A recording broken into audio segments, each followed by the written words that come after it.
Hi, everyone. This is Kelly Ryan Bailey. Welcome to Let's Talk About Skills, baby. Each week, I chat with inspiring visionaries about the skills that make them successful, how they developed those skills, and their innovative approaches to improving skills-based hiring and learning around the world. Come learn what skills help you live your best life. My guest today is Omar Samra. I hope I got that R correct, Omar. Perfect. Thank you so much for joining us. Omar is an entrepreneur, adventurer, motivational speaker, and astronaut candidate. He's the first Egyptian to summit Everest, the 7 summits, and ski to both the North and South Pole. In 2009, following a career in banking and investing, Omar founded is it Guanabana? Am I saying that correctly? Yes, that's perfect. Lovely. One of the region's leading adventure travel companies where he still serves as CEO. Subsequently, Omar founded a handful of initiatives in the education, environment, and adventure space, as well as children's charity in his late wife's honor. Omar is an astronaut candidate. Do you pronounce it possum or is it the actual acronym? Project Possum, yeah. Project Possum. Okay. Having undergone various space trainings and served as vice commander of Lunaris 3, a 15-day moon analog mission conducting research on lunar habitability. That's really fascinating. In 2017, Omar made 3 first ascents of the Antarctica mountains and named them. And that is actually one of them pictured behind him right now. If he moves his head, we can see him actually on the mountain, which is pretty fabulous. So for those of you who are listening on the podcast, this is going to give you a reason to jump over to the YouTube and take a quick peek. He rode 1,000 kilometers across the Atlantic Ocean before capsizing in a storm.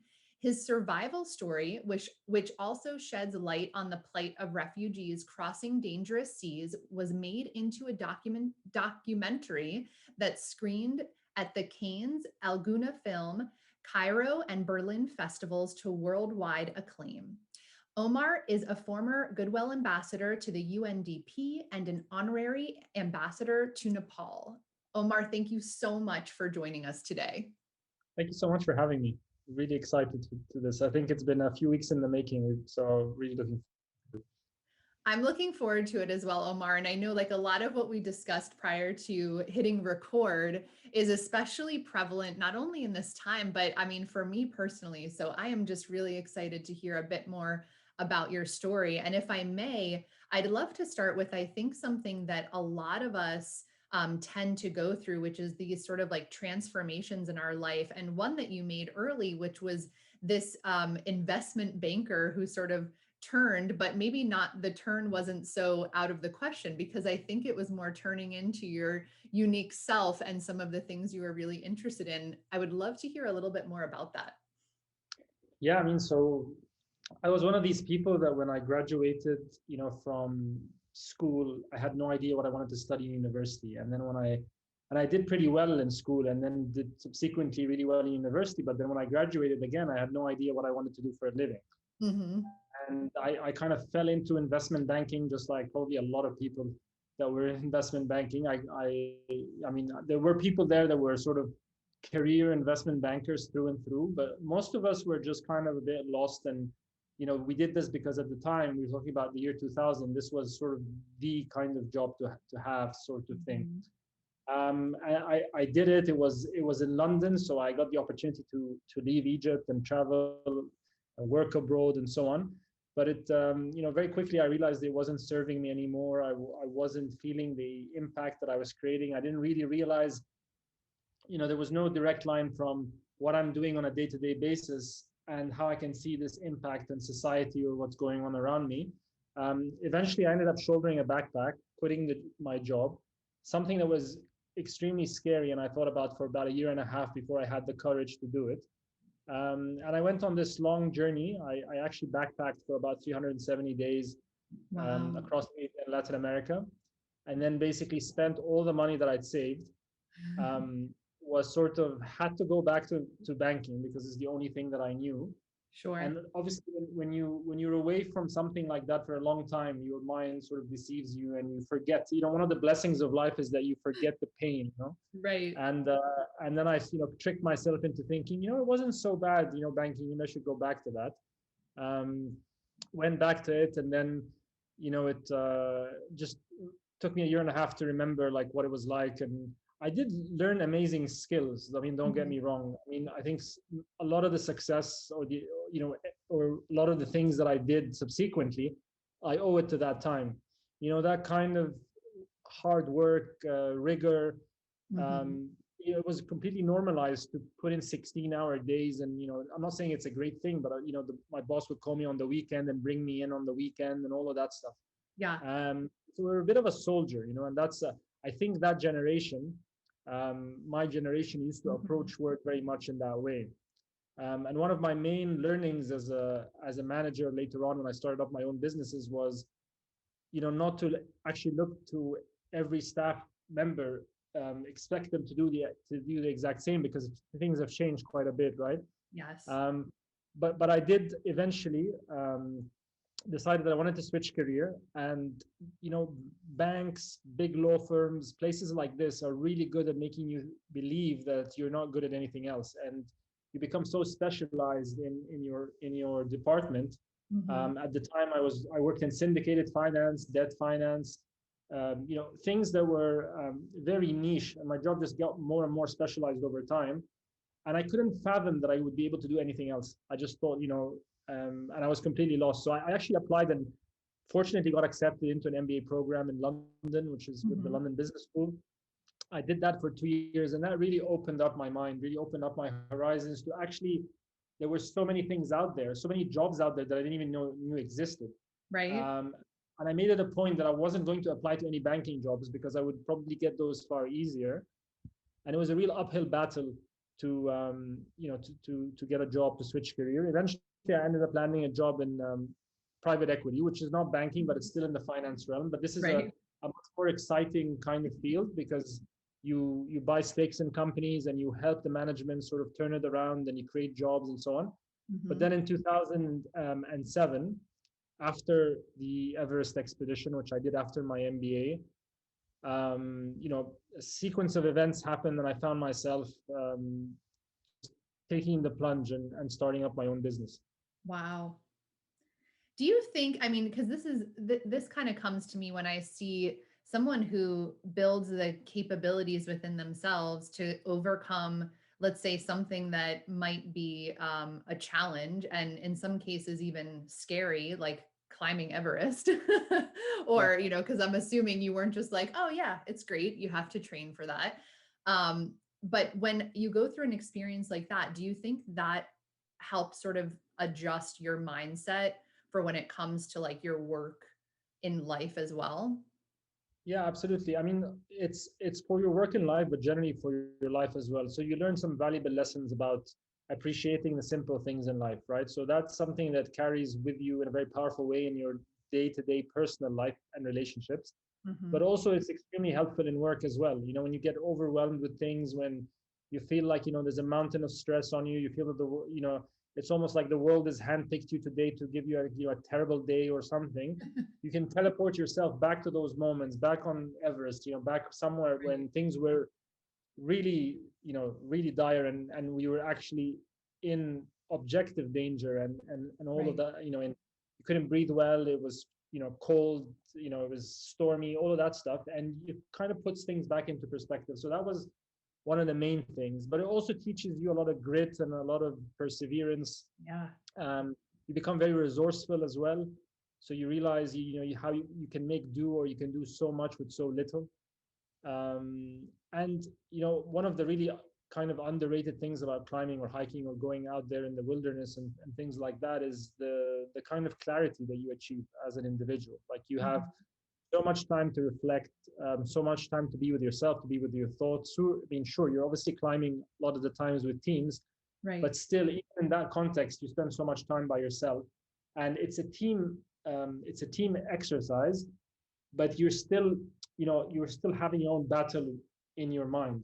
And Mhm. it's your mind constantly telling you, you're not good enough, you're too tired, you can just quit now, all of that stuff. And that's the kind of mind chatter, the kind of rhetoric that we all go through every, not necessarily every Oh, single day, but we go through even on our daily lives, right?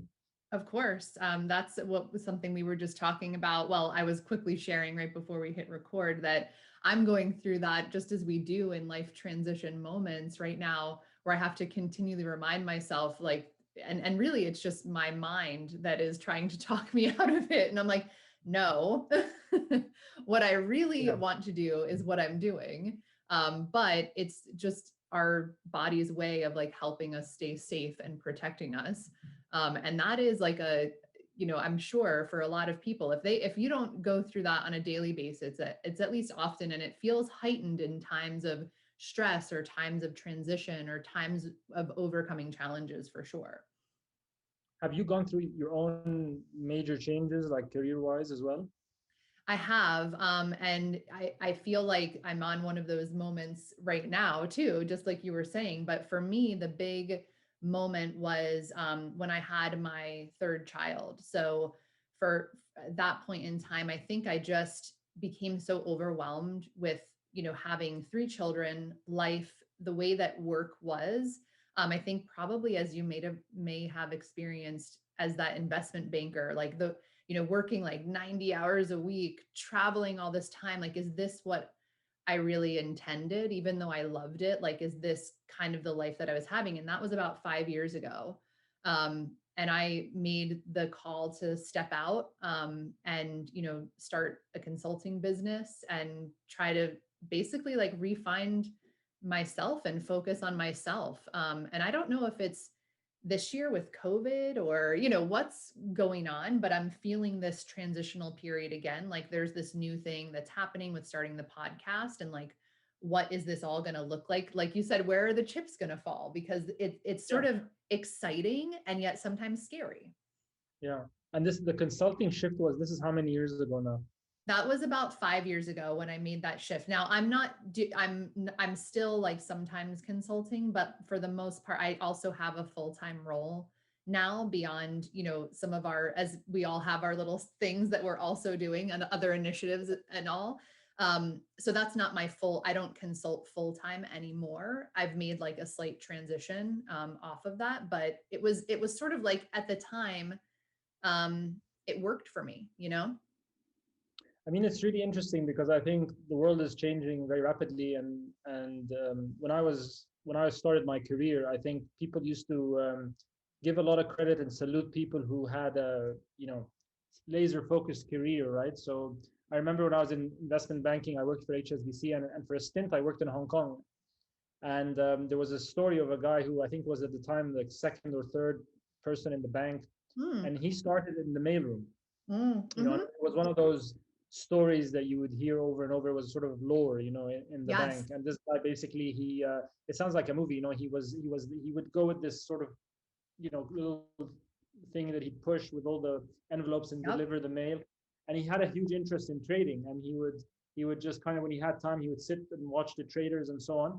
And then one day, one of the traders, was sick, and somebody had to, take care of this position. And then they were like, we don't know what to do. We're screwed, this and that. And he was like, I can do it. And he was like, what do you mean? And he got his shot, and he managed to, he didn't make any money that day, but he didn't lose any money. And then that's how his career got started, and eventually became like, and Interesting. that was maybe, 30, 40 years Yes. into his career. Nowadays, if, and obviously there's people that are very focused, you've got, scientists, artists, people Of who've course. had to own the craft over their entire life.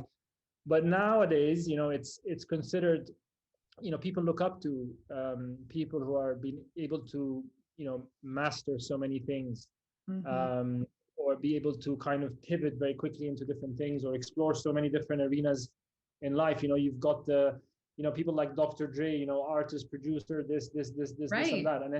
And you look at that and you're like really inspired. Whereas in, like, my parents' generation, it'd be like, this person's lost, he has no idea he's irresponsible. Right. And Right.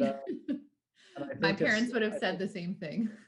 yeah, there was No, this it's TED very talk that came different. out. It's very different Yeah. now, but and I'm sorry, I didn't mean to interrupt. I was No, no, just no, go.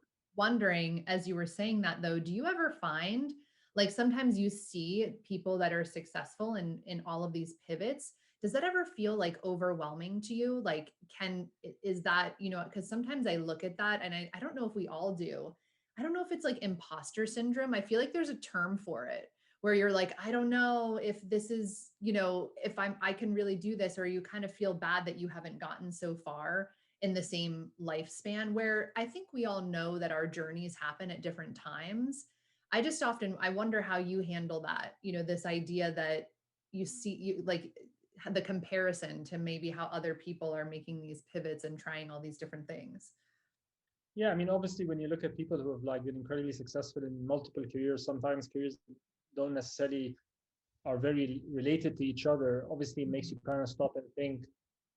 But I think at the end of the day, the main thing for me, what I've also learned more and more over the years, is that you need to really find joy in what you do, Mm-hmm. and you're not going to be able to find joy in everything in life, right? So if you're I think if you're searching for fame, or if you're searching for career accolades or money or whatever, I think you can look at someone else's career and think, wow, I want to be that, right? But if you're prioritizing joy, and that's what joy in what you do and who you work with, and Mm-hmm. then I think it becomes very individualistic and becomes very specific. Then a fewer number of things will appeal to you as an individual to do, and really kind of have that feeling. Of course, it's not easy to find that, but I mean, you gotta keep searching for it. And the other thing is, the old notion was that once you find it, you stick to it for the rest of your life. But again, I find myself like I'm somebody who worked in the corporate world, and then maybe for something like 8 to 10 years, and then I made a radical shift into entrepreneurship. Actually, I started my own business. If you had told me, I don't know, 2 3 years before, to I would have bet against myself that one day I would start a business, right? And now I've probably started a handful. And the thing is, when I went into the MBA, all I knew is that I didn't want to study finance as a core. You have to take a number of courses, but I didn't want my focus to be finance or accounting or something. I don't know, end up back in that sector. And so I said, well, let me just pick the course that I really love. And Yep. if that actually turns out to be a concentration, great. If it's just a general thing, then that's fine. And all the courses, most of the courses were entrepreneurship courses. So I ended up graduating with an entrepreneurship concentration. Oh, wow. And I was like, that's interesting. Maybe I'm just really like enjoy the topic, right? And I still discounted the fact that I would ever, because to me, the entrepreneur, it sounded such a this thing that's this unattainable thing. Works. Like, what is this one great idea, that's gonna and then it happened, and that became my life. And then I can't really imagine myself going back to doing just one thing, or going back to the Mm-hmm. corporate world.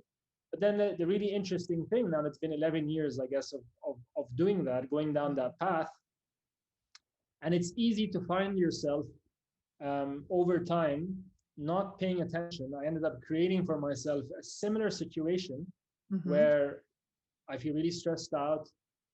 I feel that although I'm very passionate about those businesses and the impact that they're creating, but the kind of role that I'm doing in those businesses are just not in my, where what I'd love to be doing, and Mm-hmm. it's taking a lot out of me. It's taking a toll, and the way that I want to impact the world and the way I want to do things is still within these platforms and these businesses, but in a different way.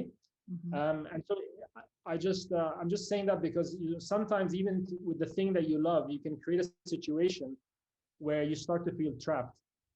And it was really COVID that basically just brought everything to a standstill, because like you said in the beginning, I work in things related to outdoors, travel, Yeah. sectors that were deeply affected by COVID-19. Mm-hmm. No, that makes a lot of sense. My family owns a bakery, and I can say that I actually helped them run the operations of the bakery, but I also had to step in when my stepfather became sick and actually help bake in the bakery. And I've grown up baking. And if you asked me prior to that experience, baking was one of the things that I loved to do the most. I would, when the holidays came around, I would just love to like make so many cookies with my kids and my family. And then after that experience, it turned baking for me into something that was no longer enjoyable. Yeah. And I can't explain what it was, but it just did. Yeah. No, it's the same for me. But it's just about realizing what you're good at, but also what you enjoy the most. And I realized, well, it's a common trap that people want to do the things that they're good at, or want to do the things that they've achieved success through, and it's not necessarily the same thing as what brings you joy, or what you should continue to do, or that's the way you should impact the world. And I found myself that I'm actually really good at coming up with an idea, and then taking this idea into a service or a product, basically establishing proof of concept and getting to profitability. But I'm not so good at then taking that into growth phase. And the Mm, growth phase basically becomes, instead of doing this 5 or 10 times, you need to go 100 or 1,000. So it yeah. becomes about operations, iteration, efficiency, all of that. And so I realized that I'm actually not such a good manager at scale. The operation day-to-day stuff is becomes daunting for me and takes a lot Mhm. out of me. But then I realized, like, what I'm really good at actually is the vision, is the strategy, is coming up with creative ideas, is being able to pivot, spot opportunities, Mhm. um, use my platform and the credibility that I've created to really PR the business and so on and so forth. But I rarely get time to do any of these things because I'm stuck into the day in the day to day. So true. Yeah. How did you recognize in yourself though that this was sort of like the part that you love? Because that I think that's what happens is when you get so stuck in those day-to-day things, sometimes you lose track.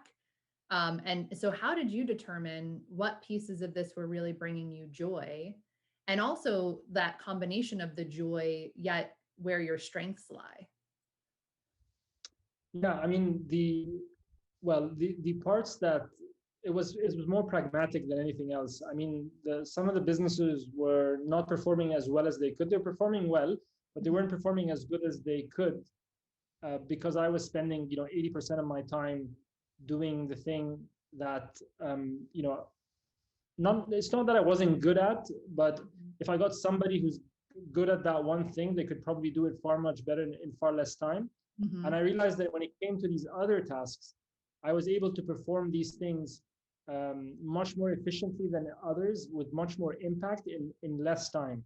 Got it. Those other things I was talking about, and so it just came naturally to me. But the key was that I was just enjoying that part of it, and it was interesting for me because I'm a very introverted person by just nature.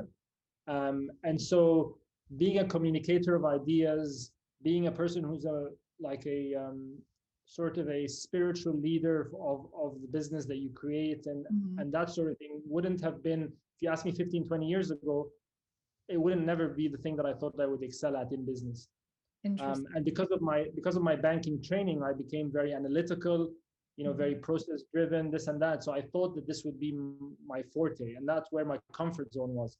And so Right. naturally, I found myself creating these businesses and just falling into that comfort zone. But then I ended up, putting myself in a place which wasn't very enjoyable. And the process that I'm living now um, is actually just, thinking about every different business, and how do I make myself, almost, well, the way I see it is like, for every single business, my goal is to work for somebody else, Mhm. because I know that those businesses, what they need now, I took them from an idea to where they are, and some of them have been, some of them are 1 or 2 years old, some of them have been around for 11 years. Mhm.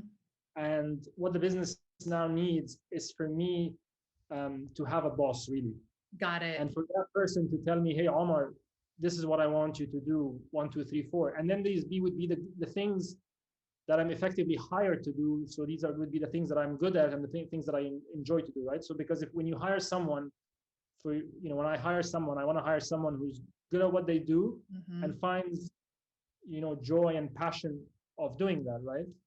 So I Mhm. want to be that guy for that area in the businesses that I've created. And so part of it is also taking the ego out of the equation as well. Right? Yeah. So that you're not the one who's it's sometimes hard to do that, right? For a It is lot of hard to do. people. it's hard to do that, one, because of the sort of the, it's my baby, I created it, this and that. But it's also hard to do it because, a business is running, it's like a wheel in motion. To be able to make these radical changes requires some slowing down. And so, I don't think, if it wasn't for COVID, with, with all the, the negativity around it, and all it impacted also my life on a personal level in a very negative way, and it was very challenging. But if I have to try to look on the silver lining, it brought everything almost to a complete standstill. And within that, there was tremendous opportunity to kind of look at things after they stopped, Yeah. and really just hit me that, I would have probably churned away for another 5 years until I came to an absolute collapse, like, and just, Right. realize like what it is, what are you doing, Wow. and it's giving me that opportunity. But sometimes, sometimes, there is no, I hope that we don't go back to the old normal, like, after, Mm-hmm. after COVID, or in the new world. Um, but so many people are, and so many people are fighting so hard to go back to that old normal. And I really hope that we don't, as a species, as, as human beings, because Yeah. it wasn't really working out. It's so true. What are the things you think of would, you want to see continue into maybe what could be this new normal? I'd like to, I mean, this is, I'm not the person that knows how this is going to make sense on a Mhm. global level, but I think the the economic model that the world operates with, this sort of new neoclassical model of, bottom line, profitability first, Yep. um, sort of, no matter what, put the shareholder first always, and this and that. I think that's an obsolete model. Maybe, maybe it was perfect 100 years ago, but I don't know. Obviously, we're holding on to it because obviously, Mhm. it satisfies a lot of, interests and so on. But I think that a new economic model needs to come about, a model that basically creates a balance between profitability, between, environmental sustainability, social Mhm. impact. I mean, every company needs to have a responsibility to give back to its own community, and Yes. it depends on scale. If I'm a small business, I need to benefit my neighborhood. Yep. If I'm a large scale business, I need to be, giving back to the world, or giving back to my country, or whatever else. Um, so, and this is not something that's impossible. Like, it's hard to see it now, because you think, well, this the way the world works is just this huge train that's going at like lightning speed, and how do you even stop that, right? But Mhm. if you look at the past, you realize we've done this as a species. We've done this so many times. We went from the gold standard to something else. We went to from the more recently from the Keynesian model of economics to the neoclassical model, Yep. and this required like so many shifts in structures of how things work in politics, in economics, and so many things. And so, I think it's ripe for a new change. I think it's coming. I think it's, there's the problem is that we're holding on to the old normal so hard, and I wish we just let go, and it would make the transition easier. Yep. But I know, for example, that, many for example, if we're talking about the environment, we know now that, many sort of power economic groups, for example, like, the Rothschilds and those type of kind of, Mhm. right, everybody's putting their money into renewables, whether people are doing this for the good of the planet, or they're doing it because it makes, business sense, but still, that, everything is moving that way. um, People are talking about the economics of abundance, which means in the future Mhm. it's not going to be about scarcity of resources anymore. It's going to be about, now you have startups that can turn carbon dioxide into fuel, or they can turn, like, the air that we breathe into water. Yeah. And so that's going to be a world that's very, very different. And if you want to talk about skills, we need to talk about, also what are we teaching our kids. I have a 7-year-old daughter. You mentioned you have 3 kids, and my daughter goes to a very progressive school compared to, other children her age. But still, I have to ask myself the question: is what they're learning in school preparing them for this world that they're going to in 10 years, for example, when she graduates? Will she be Yes. prepared? because we as adults, we don't even have a clue like how the world's Mhm. going to look like in 2 years, let alone 10. No, it's so So true.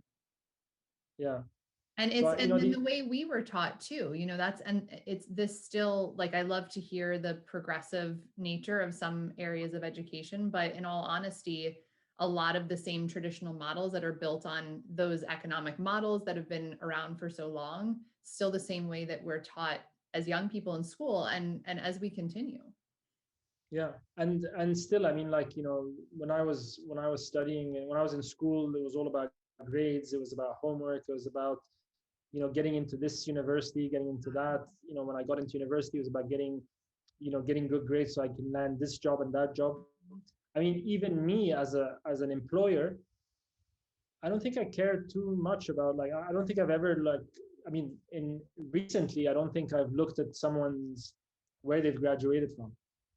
um, I think I just have a conversation with the person, and I talk in the context of business, and I try to assess the person's character, and if the person seems like a person that I would love to, that I Yeah. can, that I could hang out with, is a nice person, and at the same time I feel that they've got a sense of reality and a sense of how the business runs, and they feel that they're teachable, that somebody that's open to Mhm. learn and so on. I mean, unless obviously you're doing a very technical, like an engineering job, and you require certain qualifications for that. But and so people say, for example, my daughter's school is, because it's such a novel education system, it's not actually accredited by Ah, the okay. Egyptian government.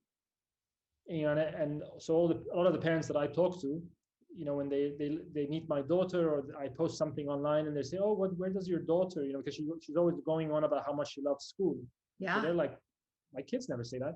So they're like, where does she go to school? And I say she goes to this school, and that's how and this is how they teach them, and this is how it is.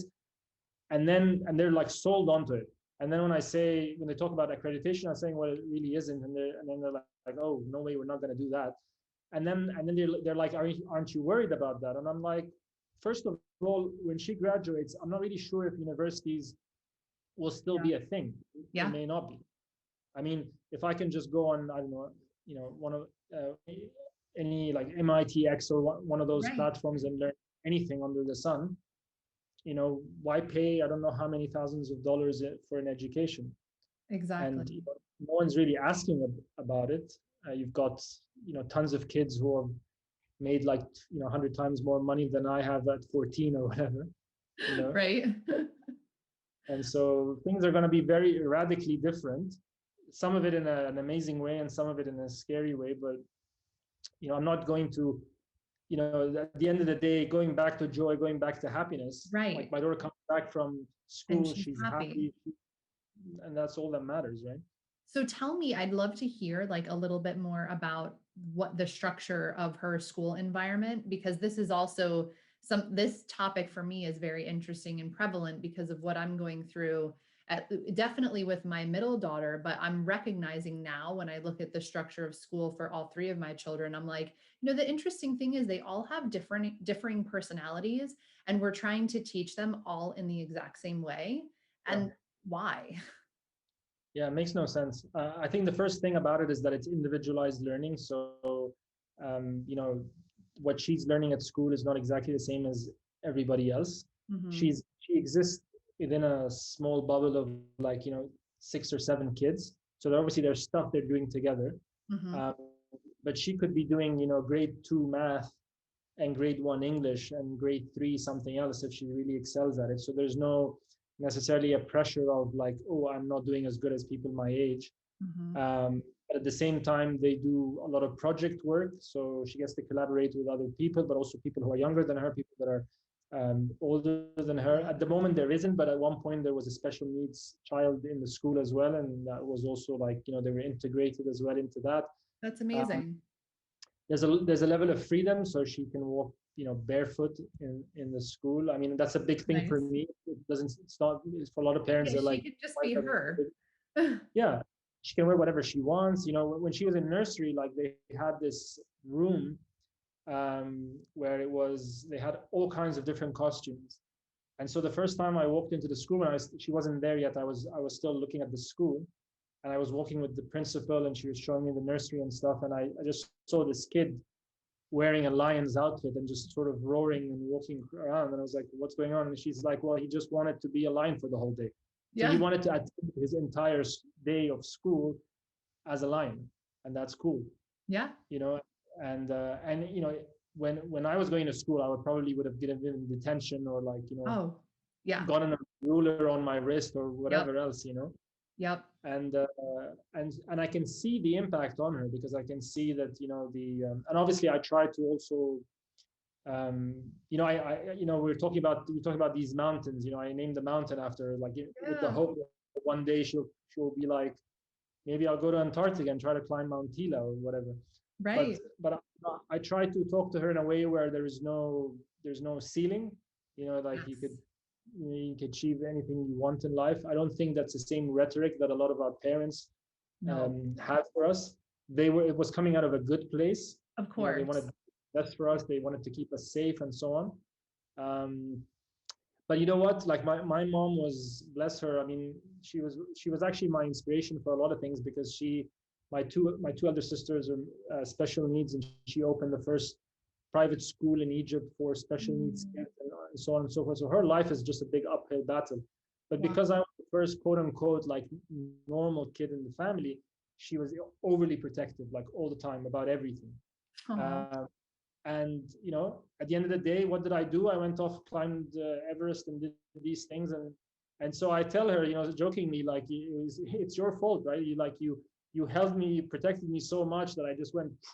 And maybe if you hadn't been so protective, who knows? But like, you know, maybe I would have just been you know, wouldn't right. have gone to the extreme. So you know, we don't, like, we just have to kind of let them be, right?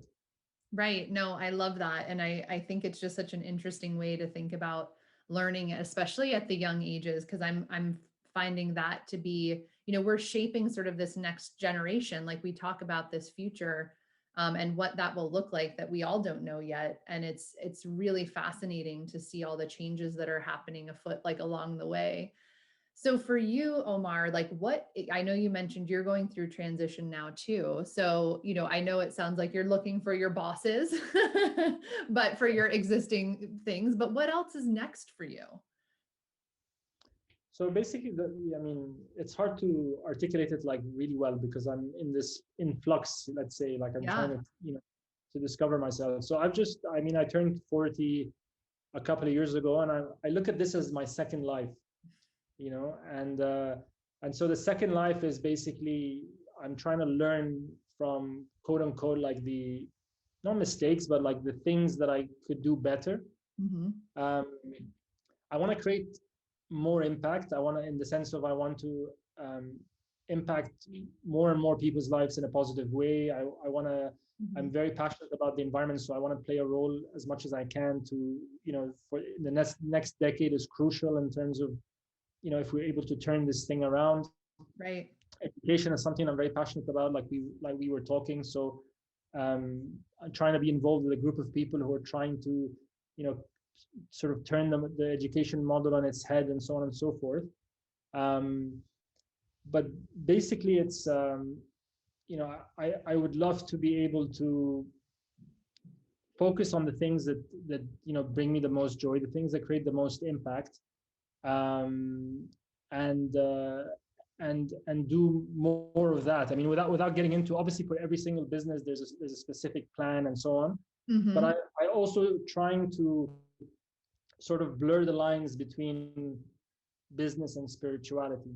Hmm. Um, you know, I want to be able to look at the businesses that I'm running, or the projects that I'm involved in, as an extension of myself. But you know, not just an extension of myself in terms of what I do on a day-to-day basis, but in terms of my beliefs, my convictions, my value system, and so on and so forth. And I think at the end of the day, I definitely want to work less in terms of time and effort and so on, Sure. but do more. Yeah. So trying to get more into a creative space, um, and so, you know, obviously when you're living your second life, um, I don't foresee. I mean, I still have a few mountains in me and so on and so forth, but I don't, it's I'm not going to have the same, appetite to take Right. in as much risk or to push myself physically, as much. But that was my way of creating impact and influencing the world in my own way that Mm-hmm. time. So it's about being able to figure out another way, to be able to do that. That is potentially, it's not necessarily physically and mentally taxing in that same way, but maybe it's um, spiritually taxing. Maybe I have to ask myself hard questions. Maybe I have to make friends with, things about me that I don't actually like, but they're just part of who I am, and now I have to just, you know, Yep. own up to them, and just kind of, I guess it's just a becoming of being, like we were talking before we hit record about, like just being, just becoming more of who you are, discovering who that person really Yes. is. Completely. What you're saying just speaks so much to where I feel too. And I wonder, I turned, like I was saying, was it COVID this year? But I also turned 40 this year. So, I wonder if you hit this point. Like, I love how you described this as this next like life, which is just sort of like this, you know, the journey continued, right? Like maybe down a different path, which I absolutely love that analogy. I think I'm going to have to like quote that. But, it's so true. Like we get to, you do these certain things and it's like, right, that might not be the rest of our life, but how do we adjust and pivot and how do we figure that out? I kind of love that you couldn't put all the words to it because I can't either. And that is actually, I almost want to say that's not a bad thing because we're just on it. Like we're on the journey, we're on the path, we're trying to navigate it and just determine where the next turn is.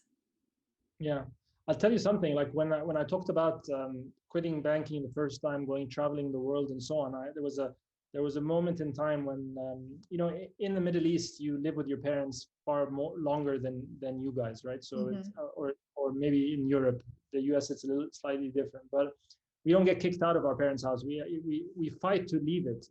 It's usually like you stay with your parents until you're married and stuff. So Okay. I left my parents' home at 21, which was considered radical, like for those days back home. And I went working in London and so on and so forth. And so for the time until you're in your parents, ones that are, paying for your education and they're paying for your food and everything else. Mm-hmm. And so when I got a job and I started, like, basically completely financially independent and so on, the first time my dad came to London and I invited him for dinner, that was a momentous occasion. That was sort of me becoming a man type thing for him. Oh, wow. So when we were having that dinner, I had already made the decision that I was going to quit banking and travel the world. Mm-hmm. And so that wasn't the most popular idea for my parents and my dad as well. And we had a very heated conversation, but civilized. And in the end, he said, "Listen, like, I don't think you're making the right decision." Because of course, when I told him I'm leaving the bank, he was like, "Which other bank are you Right. joining?" So I told him, "Well, I'm going back to that." He's like, "Why can't you just travel for a week or two? Why can't you just be like a normal human being and so on?" And I ended up sort of saying, "Well, I need to travel for a year. I need to discover myself." But what I'm getting to is that I didn't have the words at the time to articulate why I wanted to do this. I knew that there was something inside me that was burning, that I was passionate about. I didn't even understand, why I was doing it. It made no rational sense to me, and it was scary and everything else. Had I waited until I had the words, for other people, for myself to make sense of it and then do it, the time would have passed. But I just, you know, I held on to the notion that this feeling that I have, this intuition that I have, that this is what I need to do. I thank, I thank God that I had this sort of belief at Mm-hmm. that time at a young age to say, I'm going to trust that and I'm going to go with it, even though it makes no sense and it doesn't even make any sense to me. And in the end, I ended up traveling. It was the best year of my life. I came back and the world didn't end. Right. I got given a job at the same bank again. They were crazy to hire me again, but they did, because I quit 2 years later again. But it, and if I had stood there and said, like, what am I going to do? I'm not going to be able to find a job. Employers are going to look at my CV and be like, this guy is, unpredictable. And so I feel like I'm at the same transition there. Sometimes it's more scary when you're older because you're more set in your ways and you're like, I can't make a mistake now. I've got too many responsibilities. Right. But I think it's about trying to live your life embracing the child in you always. When I look at my daughter, I take a lot of inspiration out of that, and I'm looking at her and her Yes. friends, and it's basically just like you're so natural, you're so just, and you're just, and that's you meet some people who are like in their 60s, 70s, 80s, and They the way they still eat, have the that. way they move, the way they talk, the way they still have that. Mm-hmm. And I think that's the key. We talked about joy, but I think it's this childlike kind It of is. joy, excitement about life, uh, Right. foolhardiness, willing to kind of just on a drop of a dime take a radical decision and Yep. figure it out later type thing. Um, and it's amazing to have a childlike spirit, but then armed with all these skills and all that know-how and knowledge and Right. wisdom Like this and wisdom, exactly. you've created, over the course of the years. But also going back to spirituality, the wisdom that you can tap into just from the consciousness that lives around us, and Of I course. and so yeah, so it's an exciting time. I think historians will look back at this time, 50 years from now, Mhm. 100 years from now, of a time that was of a great shift, I think, Oh yeah. just like the ice age or this type of stuff.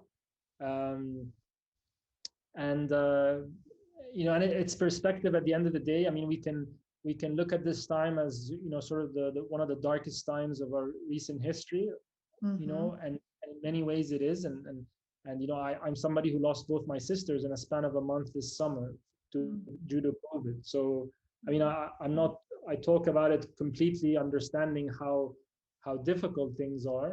Yes. um, and it's something that I'm still grieving, I'm still working with. But we can also, as a time of just rebirth and just an opportunity to really realign again with who we are, and then move forward, because I think the world is going to need not just one or two of us doing that. It's going to need most of us Yes.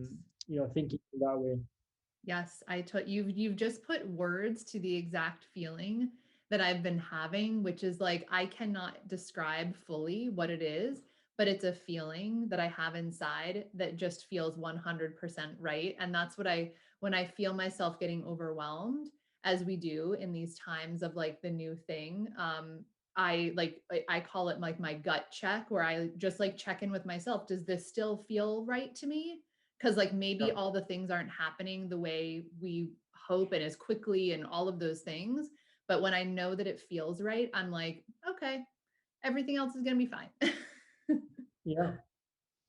And that's the one inalienable truth, right? That's like everything is going to be okay, you know Hmm. reg- regardless. I remember, again, like my wife passed away 7 years ago, and that's the children's charity that I run is, now I sit on the board of, is named after her. And Hmm. I remember, in the darkest of times, like the first 3 months, and I went to an energy healer, and I was like, I was in pieces, and as he was performing the healing, I could just tears sort of running down my cheeks and everything else. And at the end of the session, he was, debriefing me and everything, and he said, pretty much like, oh, pretty much all your chakras are closed, and all this is, and you're going Wow. through turmoil and all of this. But he said there is this storm that is happening, but deep down, I could sense the core in you, a part of you that believes that everything is going to be okay. Wow. And it was such a profound moment for me, because for that moment when he said it, for just a split second, I could feel that part of me. Hmm. Um, and then it was a process, a long process of getting to that true north. It Right. wasn't Back to obviously, that center. yeah, I knew it wasn't gonna be something that would happen in a week or a few months or whatever, but it's gonna take time. But the belief that everything is going to be okay, is something that's really powerful. It's so true. I normally, at the end of these sessions, Omar, I ask someone, like open-endedly, what would you like to share with the audience as your parting thoughts? And I almost feel like you've just answered that. But Yeah, I don't want to try and cut that. I know, because I'm like, because it's so true. The thought of everything, that everything is going to be okay, and the way that you've described your story, that just like I feel resonates so deeply. But I do want to give you that time that if there is anything else you'd like to share, you're more than welcome to. Yeah, I mean, I think we've shared quite a lot, to be honest. You know, I've in the last sort of weeks and months, during the COVID time, like I said, I've gone through a lot of turmoil and a lot of challenges, and I know a lot of people personally that have also the same, and I've gotten to know others, and I watch the news and things like that. But I think the thing that gives me a lot of comfort, as well, is I don't think there's any other time in history where the entire world has been united, going through almost the same reality together. Mm. And I personally, been able to get a lot of comfort out of that. Mm-hmm.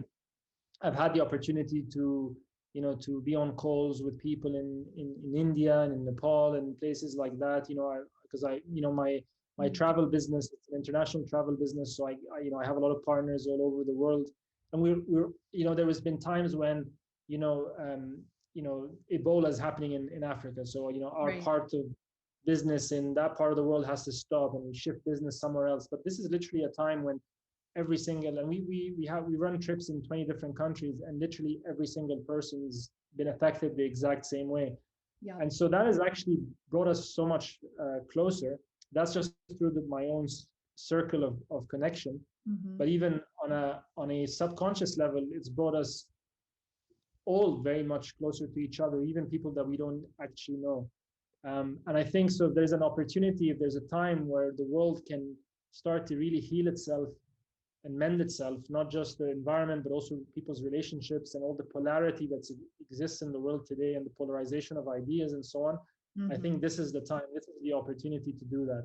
So I really hope that anybody who's watching this, that, in anything, any conversation, whether it's about politics, whether it's about business, whether about anything else, is to just have this um, belief that there's always room for discourse, Right. and we should spend more time in this place where conversation happens and ideas are exchanged and so on and so forth, because the internet's an amazing place, and it's given us the opportunity now to have this conversation, Mm-hmm. but it's also created so much polarization in ideas, and we've become so guarded and just wanting to put our thoughts together and just shout them above things. um, and so yeah, I think there's a huge opportunity to really heal ourselves, and I Mm-hmm. think if we and the planet, and I think if we all work on that together, and I think if we give it a chance, I think we'll be in shape. I totally agree, Omar. That those are some wonderful parting thoughts. This is a collective moment that we have never experienced globally, and let's definitely use that to our advantage. Um, for all of you that would like to keep tabs on Omar, because it sounds like wherever the chips may fall, as you say, Omar, there's a lot of exciting things in your future. Omar is very active on his Instagram account at Omar Samra. And I know he does have accounts on all the socials, but that is the most active one. So definitely go check out, follow him. There's more to come. And I want to thank everyone for listening in today to Let's Talk About Skills, Baby. Would love to get some feedback on this episode and also other episodes, some suggestions on topics that you would like to hear. You can find this on the YouTube, on Spotify, on iTunes. Go ahead and leave some there, or you can message me directly and follow me on the socials at Kelly Ryan Bailey. Thank you, Omar, so much for joining us today. It has been such an absolute pleasure. Thank you so much, Kelly. I really enjoyed it. Passed really quickly. I can't believe we're already at the end, and looking forward to many more. Same here. Bye, everyone.